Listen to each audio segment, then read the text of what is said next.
Olá, gente.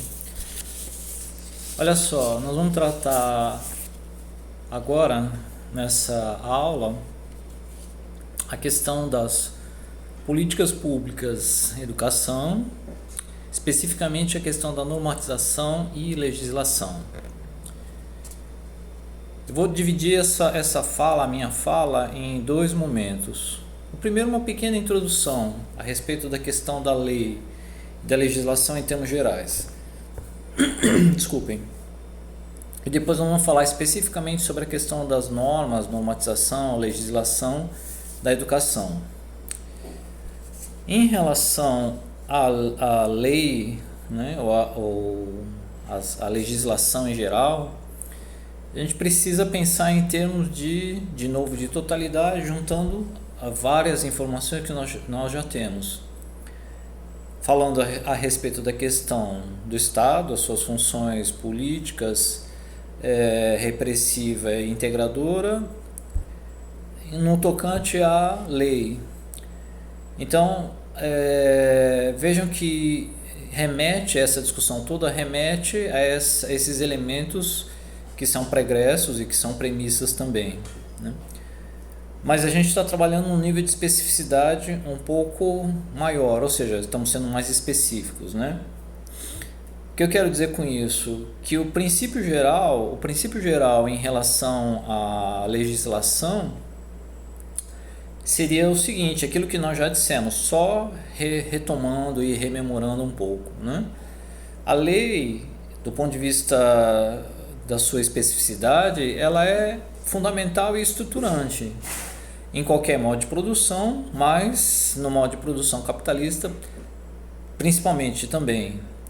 De uma certa forma, a lei é um dos elementos, e nós já vimos isso, né, em aulas anteriores, que ela garante ou ela dá esse sustentáculo, um dos sustentáculos, né, importantes em relação à forma de sociabilidade, ou as formas de sociabilidade, ela dá uma materialidade, e também ela é um elemento imaterial, né, de garantia de níveis ou da sociabilidade do modo de produção capitalista.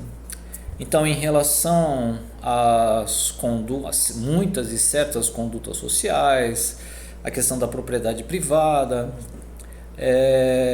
a questão de relações econômicas, enfim, então a lei é um elemento, como eu falando já e repetindo, né, ela é um elemento estruturante fundamental na garantia, né, da produção, da reprodução e da sociabilidade do modo de produção capitalista, né? E a lei, como nós já vimos também, né, o Estado ele tem uma prerrogativa fundamental em relação à elaboração, em relação a tornar essas leis, fazer essas leis vigorarem, né, torná-las públicas. Então o Estado é uma instituição, é o aparelho privilegiado, né, de garantia, né, desse fundamento, dessa base legal. Mas nós já vimos também que o Estado ele é um aparato, ele é um aparelho permeado por uma série de conflitos, de interesses, de contradições. E no caso, esses interesses, essas contradições, esses conflitos entre classes, frações de classes, ele se materializa, né, na lei. Então vamos observar que as leis, por exemplo, as constituições, ao longo da história, né, nós vamos ver rapidamente isso daqui a pouco, ela também materializa e caracteriza e expressa todos esses conflitos, essas contradições, os interesses, né? A Constituição de 1988 ela é muito cristalina nesse aspecto, né, de materializar esses conflitos e essas contradições no seu corpo, no corpo da lei, né? Então, no início, eu acho que essas seriam as palavras iniciais para falar a respeito da questão das políticas públicas em educação, especificamente a questão normativa legislativa, normativa legal, né? Que é o nosso tópico desta aula. Bom, a partir de agora eu vou abordar o tema da questão normativa e legislativa em relação à educação, me baseando num livro, né, que já está na sua 23ª edição, né? Eu acho que é um clássico já, né? Esse daqui eu recomendo, né, muito assertivamente que quem puder que adquira esse livro nessa edição a mais atualizada, né? Que esse livro ele é bastante importante. Eu vou me basear nessa fala agora nesse capítulo aqui, olha, tá? Posteriormente, em seguida, eu vou tirar cópia desse material e vou disponibilizar para a gente seguir também, para que nós possamos fazer a leitura desse material, tá bom? Qual é a abordagem que o autor faz, que é o Moacir Alves Carneiro, entre aspas, né? Na minha opinião, muito liberal para o meu gosto, mas extremamente competente. É uma pessoa que certamente tem um trânsito privilegiado dentro da nossa grande casa, né, legislativa. Desculpem, que é o templo sagrado, né, da idoneidade e da seriedade humana. Desculpem. Então aqui, o que é que o autor vai tratar? Ele trabalha em 3 níveis, basicamente 3 níveis de análise ou 3 dimensões que se superpõem e dialogam. Uma é a questão geral, né, o substrato ou elementos de natureza econômica e política, que são a base ou o fundamento das constituições e correspondentemente ou de uma forma correspondente às LDBs. Então ele trabalha nesses níveis numa relação entre aspectos de natureza mais ampla, como que isso reflete ou influenciou as constituições e como isso também, por sua vez, se refletiu e interferiu na elaboração e promulgação ou das LDBs, né? Ele fala, né, inicialmente a respeito das constituições, as constituições brasileiras, né, que são a viga mestra do ponto de vista da lei, a norma geral, a lei mais importante, se é que eu posso dizer assim, né, de um Estado-nação, no caso do Brasil. Ele fala de 8 constituições. Nós vamos destacar só 2 nesse rol de constituições que ele cita: a de 1934 e a de 1988. Por quê? Exatamente para destacar aquela questão de natureza econômica e política, basicamente econômica, que sustentam a elaboração e a promulgação dessas constituições. A de 1934, ela materializa um contexto muito específico e particular do Brasil, que já é quase que um consenso de se dizer da transição entre uma sociedade rural agrária, para uma sociedade urbano-industrial, né? Que foi obra basicamente, né, de Getúlio Vargas, mas também, claro, né, das classes ou das frações de classe que ele conseguiu, que foram solidárias a esse projeto, né? De uma certa forma, uma acomodação entre setores das oligarquias agrárias, né, que não tinham outra condição e tiveram que assumir efetivamente, ou tiveram que comprar, né, essa ideia de industrialização, porque não tinha outra saída. Então essa Constituição ela materializa, né, em parte esse processo. E isso também se reflete, né, na educação. Então é a partir daí que a gente começa a ter uma demanda social, né, e uma necessidade em necessidades que são colocadas para a educação. Então imaginem, né, uma sociedade, um país ou uma nação num processo de industrialização e que vai necessitar a partir de agora ou a partir daquele momento de um sistema escolar, escolas, profissionais, uma demanda social, que seriam os alunos, uma demanda social, né, de pessoas, de mão de obra necessárias para um processo de industrialização. Então esse seria mais ou menos o contexto e as necessidades e demandas que são colocadas e que a educação em parte também vai ser colocada para participar e contribuir para esse processo. Então isso na década de 1930, a partir de 1930, e que se materializa em parte, como eu já disse, na Constituição de 1934, né? E o outro destaque que eu queria dar seria para a Constituição de 1988. A Constituição de 1988, ela materializa o quê?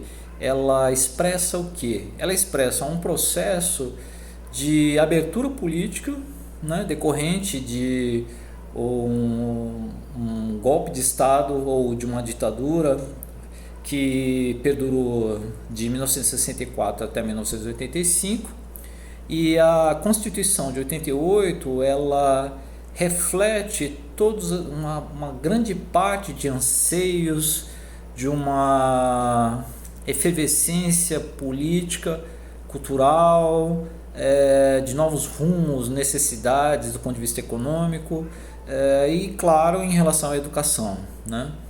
Mas é evidente que também houve de novo, né, interesses divergentes, convergentes, contradições, que isso também se expressou no corpo da lei. Em relação ainda à Constituição de 88, vale lembrar que ela é considerada a Constituição cidadã, sim, em partes, mas não podemos esquecer que foi uma Assembleia Constituinte. Então quem assumiu a responsabilidade, o protagonismo, né, na elaboração, na promulgação da Constituição de 88 foi o Congresso Nacional. E o que eu quero dizer com isso é que é um aparelho do Estado, né, é um aparato estatal. Então não deixa de ter todas as suas ou as principais características que nós já falamos sobre a questão do Estado, ok? Então essas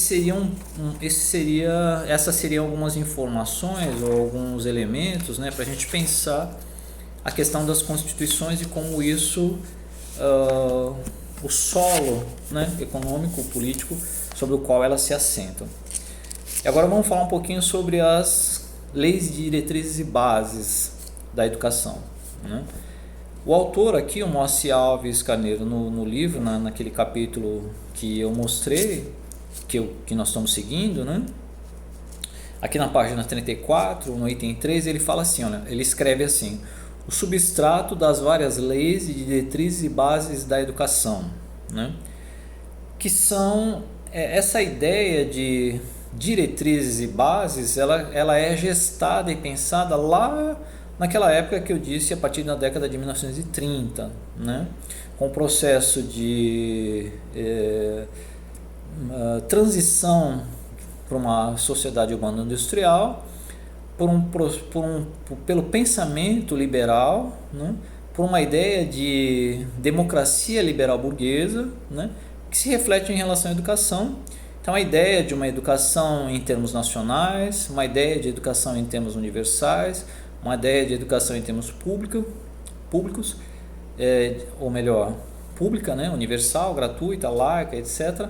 Algo que já vinha sendo discutido, ou que já tinha sido consolidado, né, a partir das revoluções liberal-burguesas, séculos XVIII e XIX, século XIX, mas que vai ganhar materialidade, ou vai ganhar corpo,